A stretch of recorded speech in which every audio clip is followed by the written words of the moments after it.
Hello guys, welcome back to my channel. Ang nakikita nyo sa inyong screen ay ang mga ihahalo natin dyan sa lacquer spot putty para pag ito ay natuyo na, ito ay mas madali nang liyahin. Kung paano haluin at kung gaano karaming patching compound ang ilalagay, yan ang tuturo ko sa inyo. Kaya tara guys, samahan nyo na ako, saglit lang ito. Umpisahan natin pagkatapos ng intro.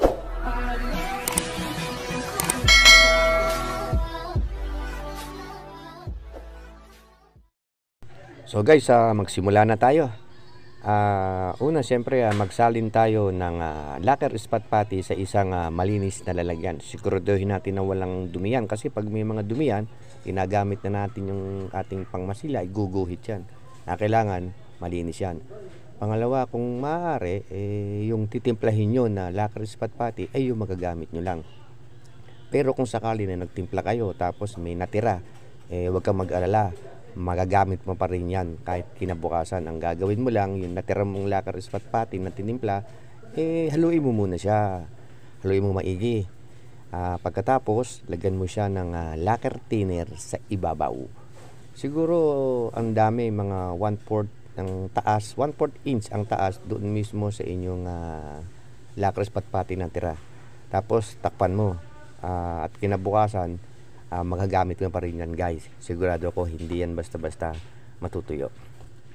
Ngayon, balik tayo sa topic natin. Lagyan naman natin ng patching compound.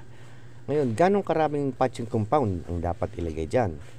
Ang paglalagay ng patching compound ay 1:1. Kung gano'ng karami ang inilagay nyong lacquer spot putty, ganon din karami ang ilalagay nyo na patching compound. Minsan pwede rin namang sumobra kasi hindi naman talaga natin natatansya kung gaano talaga karami.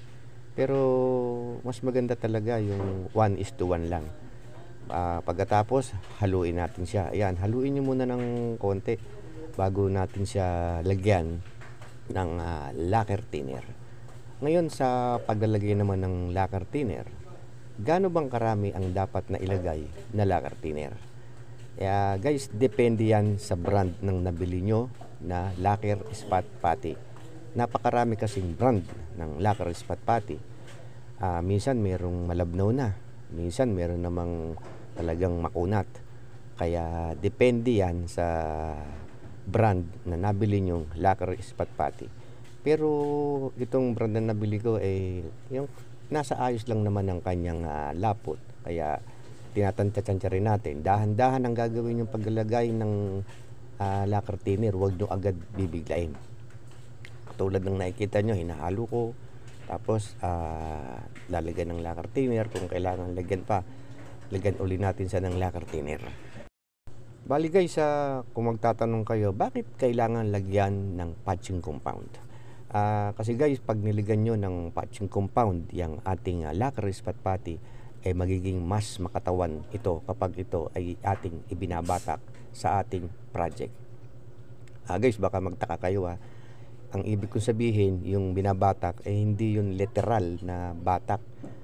Bali kasi sa term ng mga pintor, kapag sinabing babatakan, ang ibig sabihin nun, halimbawa may isang buong plywood, lalagyan mo ng lacquer spot putty, yun ang tawag doon, babatakan.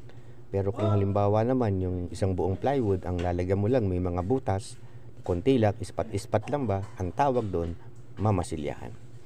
So guys, balik tayo sa ating topic na. O yan, katulad ng nakikita nyo, hinahalo ko lang siyang maigi, tinatansya ko kung sapat na yung kanyang lapot bago ko ito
Bali, so ayan guys, tingin ko malapit nang matapos to. Mukhang okay na to.